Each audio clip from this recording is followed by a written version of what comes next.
In the autumn of 1944, the Allied war machine stood at a crossroads that would define the final chapter of World War II in Europe. The armies of liberation had stormed across France with unprecedented speed, crushing German resistance and igniting hopes of victory before Christmas. But beneath the surface of this triumphant advance, a fracture was forming, one that would explode into one of the most controversial strategic decisions of the entire war. At its center stood two men whose egos, ambitions, and military philosophies could not have been more different: British Field Marshal Bernard Law Montgomery and American General Omar Bradley. The question that would reverberate through military history was deceptively simple yet profoundly complex. Why did Bradley suddenly strip nearly 200,000 American soldiers from Montgomery's command, fundamentally altering the course of the European campaign? To understand this seismic shift, we must first comprehend the nature of the coalition that had landed on Normandy's beaches just months earlier. The Anglo-American alliance was a marriage of necessity, not affection, a partnership forged in the crucible of existential threat, but strained by centuries of historical rivalry, conflicting strategic visions, and the inevitable clash of national pride. Montgomery, the hero of El Alamein, embodied British military tradition, methodical, cautious, obsessed with preparation and concentrated force. He was a man who believed wars were won through careful planning and overwhelming superiority at the decisive point, not through reckless gambling. His personality was equally distinctive: arrogant, abrasive, utterly convinced of his own genius, and pathologically incapable of sharing credit or admitting error. Bradley represented something entirely different: the American approach to warfare that emphasized speed, flexibility, and aggressive exploitation of success. Where Montgomery saw war as a chess match requiring deliberate moves, Bradley and his superior, General Dwight Eisenhower, viewed it as a dynamic contest demanding rapid adaptation and bold initiative. Bradley himself was quieter than Montgomery, less flamboyant, but no less determined to prove American military capability on the European stage. The GI General, as he was known, carried the weight of American expectations, the demand that U.S. forces not play second fiddle to their British allies, regardless of Britain's longer experience in the war. The command structure that emerged after D-Day was a diplomatic compromise that satisfied no one and contained the seeds of future conflict. Initially, Montgomery served as ground forces commander for all Allied troops in Normandy, a position that placed American armies under British operational control. This arrangement was acceptable during the initial phase of the invasion, when forces were concentrated in a relatively small beachhead. But as the breakout from Normandy succeeded beyond expectations and American armies flooded into France, the situation became politically and militarily untenable. The United States was providing the vast majority of men, equipment, and supplies for the European theater. American public opinion would not tolerate its soldiers fighting under permanent British command, regardless of Montgomery's credentials. On September 1, 1944, the command structure officially changed. Eisenhower assumed direct control of ground operations, and Montgomery was elevated to Field Marshal, a promotion that looked impressive but actually reduced his authority. No longer would he command American armies. Instead, he would lead the 21st Army Group, consisting primarily of British and Canadian forces, while Bradley commanded the 12th Army Group of American armies. Theoretically, both answered to Eisenhower. In practice, this created a competitive rather than cooperative dynamic, with two powerful Army Group commanders pursuing divergent strategies and competing for the same limited resources. The strategic debate that erupted in the wake of this reorganization would determine the fate of millions. Montgomery advocated for what he called a single thrust strategy, a concentrated, narrow front offensive with 40 divisions driving directly into the heart of Germany through the flat terrain of northern Europe. He envisioned British and American forces united under his command, smashing through German defenses and racing to Berlin before the enemy could reorganize. This approach, Montgomery argued, would end the war quickly, potentially by Christmas 1944, and would maximize the use of Allied superiority in armor and mechanized warfare. It was bold, decisive, and, not coincidentally, positioned Montgomery as the architect of final victory. Bradley and Eisenhower rejected this vision entirely, advocating instead for a broad front strategy that would advance along the entire length of the Allied line from Switzerland to the North Sea. Their reasoning was both military and political. Militarily, they argued that a single thrust would create dangerously exposed flanks, allowing German forces to cut off and destroy the spearhead. The logistical challenges of supplying a massive concentrated force racing deep into enemy territory seemed insurmountable, particularly given the destruction of French ports and railways. Politically, the broad front allowed American armies to play a leading role rather than supporting Montgomery's British-led thrust. It was a strategy that distributed glory, risk, and casualties more evenly among the Allied powers. This fundamental disagreement festered through September 1944, poisoning relations between the commanders and creating a climate of suspicion and resentment. Montgomery, convinced of his strategic brilliance, increasingly viewed American resistance as a combination of military incompetence and national jealousy. Bradley, equally convinced that Montgomery's plan was reckless and self-serving, became determined to prevent American forces from being subordinated to British command ever again. The stage was set for a rupture that would shock the Allied coalition and fundamentally redirect the war's final campaigns. The crisis that would trigger Bradley's dramatic withdrawal of American forces began not with a single order, but with a military disaster that exposed the fragility of Allied cooperation and the dangers of Montgomery's strategic ambitions. In September 1944, Montgomery launched Operation Market Garden, an audacious plan that perfectly embodied his philosophy of concentrated force and rapid exploitation. The operation called for airborne troops to seize a series of bridges across the Netherlands, creating a corridor through which British armored divisions would race 64 miles to cross the Rhine River at Arnhem. Success would place Allied forces beyond Germany's primary defensive barrier and potentially shorten the war by months. Failure would consume precious resources, waste irreplaceable veteran airborne divisions, and demonstrate the fatal flaws in Montgomery's strategic thinking. Market Garden was Montgomery's answer to the growing American dominance of Allied strategy.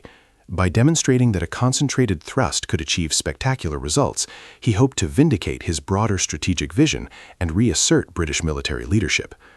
Eisenhower, under enormous pressure from Montgomery and British political leadership, reluctantly approved the operation despite his reservations.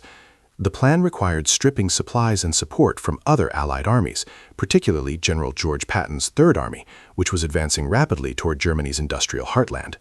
American forces would effectively pause their own offensives to enable Montgomery's gamble. The resentment this created among American commanders was immediate and profound.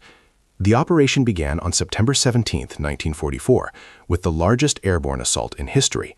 American and British paratroopers dropped into the Netherlands, initially achieving surprise and capturing several key bridges. But almost immediately, the operation began unraveling. German resistance proved far stronger than Montgomery's intelligence had predicted. SS Panzer divisions, supposedly depleted and combat ineffective, demonstrated that German military power remained formidable even in retreat. The single narrow road that British armored columns had to traverse toward Arnhem became a killing ground, with vehicles destroyed and progress measured in yards rather than miles. At Arnhem itself, British paratroopers fought with desperate courage, but found themselves surrounded, outnumbered, and ultimately abandoned. By September 25th, Market Garden had clearly failed. The bridge at Arnhem remained in German hands. British paratroopers who had fought for 9 days were forced to withdraw, leaving thousands of casualties behind. The operation consumed vast quantities of supplies, ammunition, and fuel that could have sustained other Allied offensives.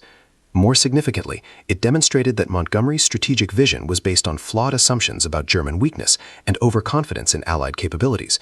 The failure was not merely tactical, it was a devastating indictment of the single-thrust strategy that Montgomery had advocated so forcefully. Bradley watched Market Garden's collapse with grim satisfaction mixed with genuine concern. The failure validated his skepticism about Montgomery's judgment, but it also revealed a deeper problem within the Allied command structure. Montgomery, rather than accepting responsibility for the disaster, immediately began constructing a narrative that blamed others: insufficient American support, Eisenhower's broad front strategy, supply shortages caused by competing Allied advances. In Montgomery's retelling, Market Garden had been on the verge of brilliant success until undermined by factors beyond his control. This refusal to acknowledge error infuriated American commanders, who had watched their own offensives starved of resources to enable Montgomery's failed gamble. The supply crisis that Montgomery blamed for Market Garden's failure was real, but its origins were more complex than he acknowledged. The Allied advance from Normandy had been so rapid that it outstripped the logistical infrastructure needed to sustain it. The major French ports remained in German hands, or had been thoroughly destroyed before capture. Everything the Allied armies needed, fuel, ammunition, food, replacement equipment, had to be transported from Normandy beaches over hundreds of miles of war-damaged roads and railways. The phenomenon called the Red Ball Express, a continuous convoy system of trucks racing supplies to the front, represented an impressive feat of improvisation, but could not meet the demands of multiple advancing armies simultaneously. Montgomery demanded priority for supplies, arguing that concentrating resources on his northern thrust would achieve decisive results. Bradley and Patton argued equally forcefully that American armies in the center and south should receive their fair share, particularly since they were making faster progress with less dramatic failures. Eisenhower, caught between competing demands and limited resources, attempted to satisfy everyone and ended up satisfying no one. His compromise approach allocated supplies based on immediate tactical needs rather than committing fully to either Montgomery's concentrated thrust or the broad front advance. This middle path preserved Allied unity but sacrificed operational effectiveness. The political dimensions of this dispute were impossible to ignore. By late 1944, American forces in Europe vastly outnumbered British contributions. The United States was producing war material at levels that dwarfed British capacity. American casualties were mounting rapidly, and American public opinion was growing impatient for decisive action. The idea that American armies should subordinate their operations to British strategic direction, particularly when that direction had produced disasters like Market Garden, was politically unsustainable. Bradley understood that maintaining American independence of action was not merely a matter of personal pride, but a strategic necessity that reflected the underlying reality of Allied power relationships. Montgomery's personality exacerbated these tensions at every turn. His public comments frequently dismissed American military capabilities, often in terms that bordered on contempt. He demanded that Eisenhower appoint a single ground forces commander for all Allied armies, by which he meant himself, arguing that the Supreme Commander was too busy with political and administrative duties to effectively direct tactical operations.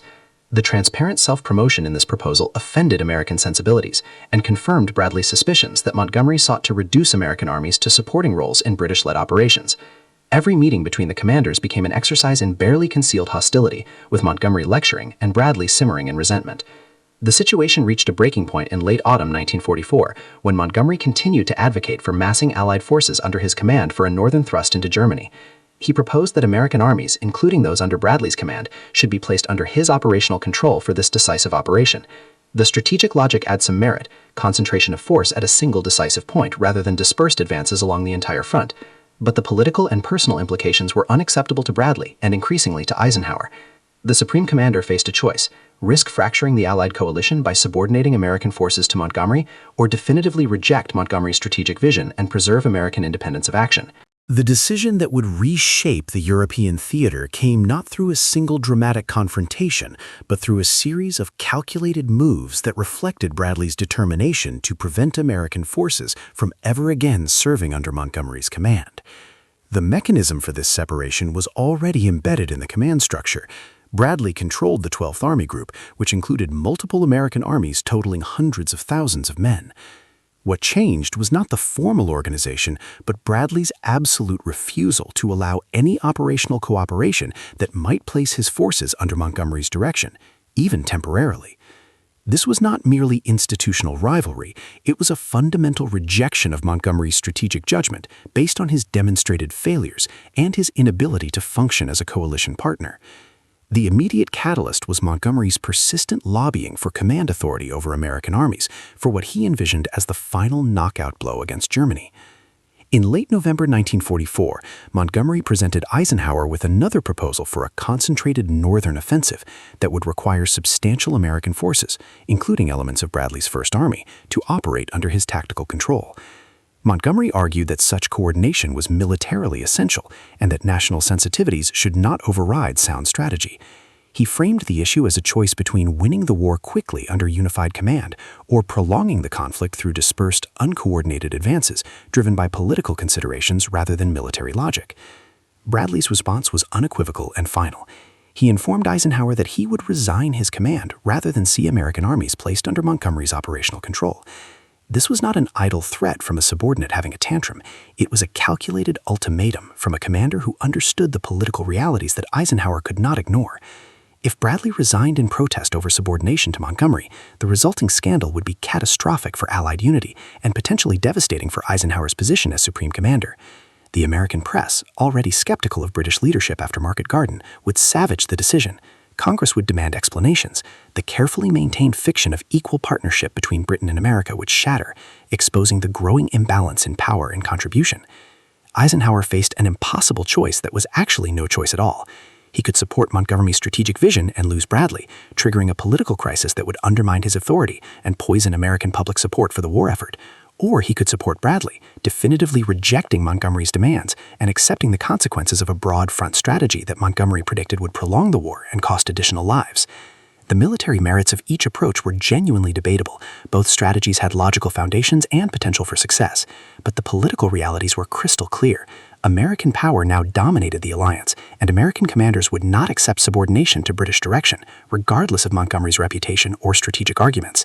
The resolution came through a series of command decisions in late 1944 that effectively cemented the separation between Montgomery's 21st Army Group and Bradley's 12th Army Group. Rather than a single dramatic order withdrawing 200,000 troops, the separation occurred through operational planning that assigned distinct sectors and objectives to each Army group, eliminating the overlap that might require unified command. Bradley's forces, including the 1st, 3rd, and 9th Armies, would advance through the center of the Allied line toward the Rhine and ultimately into Germany's industrial heartland. Montgomery's British and Canadian forces would operate in the north, clearing the Scheldt estuary to open the port of Antwerp and preparing for their own eventual crossing of the Rhine. The two army groups would coordinate at the highest level through Eisenhower's headquarters, but would operate independently without one commander having authority over the other's forces. This arrangement satisfied Bradley's fundamental requirement: no American forces would fight under Montgomery's operational command. The approximately 200,000 American soldiers who might have been assigned to support Montgomery's northern operations instead remained firmly within Bradley's command structure, conducting operations that advanced American strategic objectives rather than enabling Montgomery's vision of a concentrated British-led thrust. Montgomery retained command of significant forces. His 21st Army Group included substantial British and Canadian armies, but he lost the additional American divisions that would have been necessary to execute his strategic concept. The single thrust he had advocated so passionately became impossible, not because of German resistance, but because of Allied command politics. Montgomery's reaction to this definitive rejection was predictably bitter. He continued to argue that Eisenhower's broad front strategy was fundamentally flawed, that it dispersed Allied strength rather than concentrating it, and that it would prolong the war unnecessarily. His predictions had some merit. The broad front did extend the European campaign into 1945, and the fighting that followed was costly in lives and resources. But Montgomery's alternative had already been tested and found wanting. Market Garden demonstrated that concentrated thrusts against determined German resistance could fail catastrophically, consuming resources without achieving strategic objectives. Montgomery's inability to acknowledge this failure, or to accept responsibility for it, destroyed whatever credibility remained for his strategic vision. The psychological dimensions of this command struggle reveal much about the nature of coalition warfare and the intersection of military strategy with national pride and personal ambition. Montgomery genuinely believed in his strategic approach and viewed the rejection of his plans as a tragic mistake that would cost Allied lives. But his belief was inseparable from his conviction that he was the only commander capable of achieving decisive victory, a conviction so absolute that it blinded him to legitimate criticisms of his judgment. His contempt for American military capability was not merely personal prejudice, but reflected a deeper British anxiety about declining global power and increasing dependence on American strength. Every American assertion of independence was to Montgomery both a military error and a personal insult. Bradley's psychology was equally revealing. His determination to prevent American subordination to Montgomery was partly justified by military considerations: Montgomery's failures at Market Garden, his supply demands that starved other offensives, his inability to admit error or share credit. But it was also driven by a fierce pride in American military capability and a determination to prove that American armies could win the war on their own terms. The United States had arrived late to both world wars and had endured European condescension about American military amateurism. Bradley and his generation of commanders were determined to demonstrate American military excellence and to ensure that American soldiers received credit commensurate with their sacrifices. The command struggle with Montgomery was in this context about more than operational control. It was about establishing America's position as the dominant military power of the post-war world. Eisenhower's role in this drama was perhaps the most complex. As supreme commander, he bore ultimate responsibility for Allied strategy and for maintaining the coalition that made victory possible. His broad front approach was partly driven by military logic, avoiding the risks of exposed flanks and supply line vulnerabilities that had doomed Market Garden. But it was equally driven by political necessity, the requirement to balance British and American contributions, to distribute glory and sacrifice, to prevent the alliance from fracturing over national rivalries. Eisenhower understood that winning the war required not just defeating Germany, but preserving the Allied coalition long enough to achieve that victory. His willingness to reject Montgomery's strategic vision, in spite of its potential merits, reflected his recognition that coalition management was as critical as battlefield tactics. The consequences of Bradley's definitive separation from Montgomery's command would reverberate far beyond the immediate tactical situation of late 1944. This decision fundamentally altered the trajectory of the war's final months and established patterns of Allied cooperation, or lack thereof, that would shape the post-war world.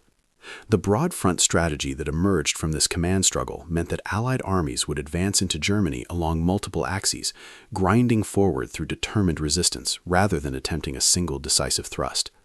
The war in Europe would continue until May 1945, with hundreds of thousands of additional casualties on all sides, and the final geography of occupation would be determined by which armies reached which territories first, a reality with profound implications for the Cold War that followed. The immediate military consequence was the Battle of the Bulge, Hitler's desperate winter offensive launched in December 1944 through the Ardennes forest. The German attack targeted the boundary between Montgomery's and Bradley's army groups, exploiting the very seam that existed because of their separation and lack of unified command. The initial German success owed much to Allied complacency and intelligence failures, but the command confusion that followed revealed the costs of the divided leadership structure.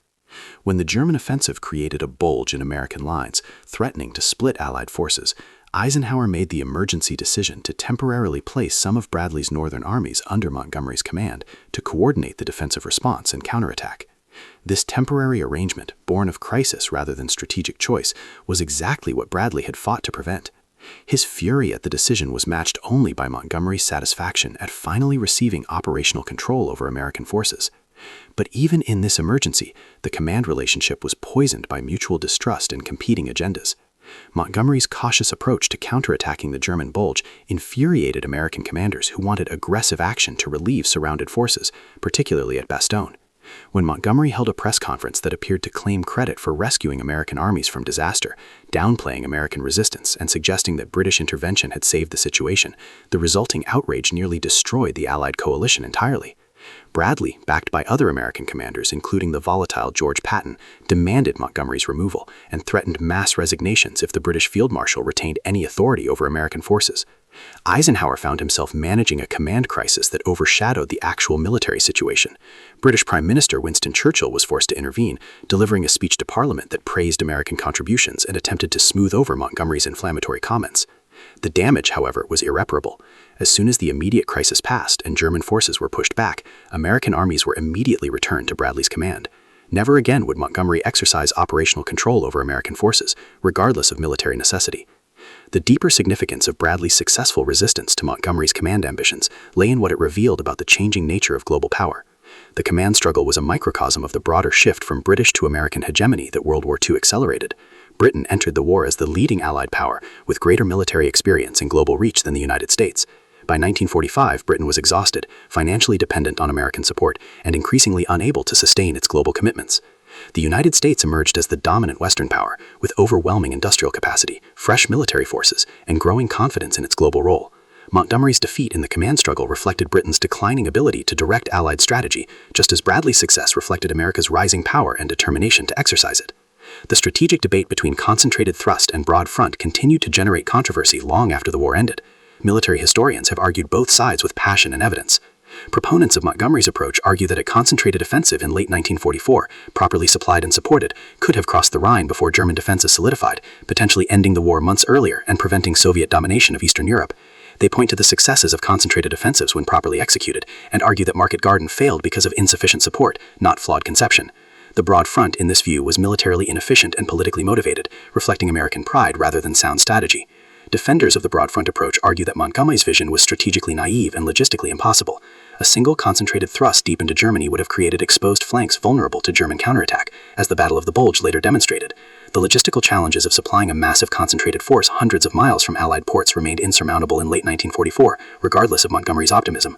Moreover, Market Garden had already tested the concentrated thrust concept and failed disastrously, suggesting that German defensive capabilities remained formidable even in retreat. The broad front, while slower, maintained pressure along the entire German defensive line, prevented the concentration of German reserves, and advanced steadily, if unspectacularly, toward final victory. What is beyond dispute is that Bradley's withdrawal of American forces from any potential Montgomery-led operation reflected both military and political calculations that proved decisive. Militarily, Bradley and Eisenhower judged that Montgomery's track record did not justify the risks of his strategic vision. Politically, American commanders and public opinion would not accept American armies fighting under permanent or extended British command when the United States was providing the majority of forces and bearing the heaviest casualties. The combination of military skepticism and political necessity created an irresistible force that Montgomery's strategic arguments, however logical, could not overcome. The personal animosity between Montgomery and Bradley also illuminated the human dimensions of high command during total war. These were not merely professional disagreements about operational plans, they were clashes of ego, national pride, and fundamentally different worldviews. Montgomery's arrogance and inability to acknowledge error or share credit made him nearly impossible to work with as a coalition partner, regardless of his military abilities. Bradley's determination to prove American military excellence and prevent subordination to British command reflected both professional judgment and national sensitivity about American capabilities. The two men were temperamentally and strategically incompatible, and their rivalry ensured that genuine cooperation became impossible. In the final analysis, the question of why Bradley suddenly took 200,000 American soldiers away from Montgomery cannot be answered simply. It was not a single sudden decision, but a culmination of months of strategic disagreement, personal animosity, failed operations, and shifting power dynamics within the Allied coalition. Market Garden's failure destroyed confidence in Montgomery's judgment. Bradley's threat to resign made continued American subordination politically impossible. The growing imbalance between British and American contributions to the war effort made American independence of command strategically logical and politically necessary. And perhaps most fundamentally, the United States had reached the point where it would no longer defer to British leadership, even from commanders of Montgomery's stature and experience. The legacy of this command struggle extended far beyond World War II. It established patterns of American military dominance within Western alliances that persisted through NATO and subsequent coalition operations. It demonstrated that military effectiveness in coalition warfare depends as much on political management and personal relationships as on strategic brilliance. And it revealed the inevitable tensions that arise when rising powers challenge established leadership, when national pride intersects with military necessity, and when personal ambitions collide with coalition requirements. Bradley's successful assertion of American independence from Montgomery's command was not merely a World War II command decision, it was a defining moment in the transition from British to American global leadership, played out through the medium of military strategy and personal rivalry in the crucible of total war.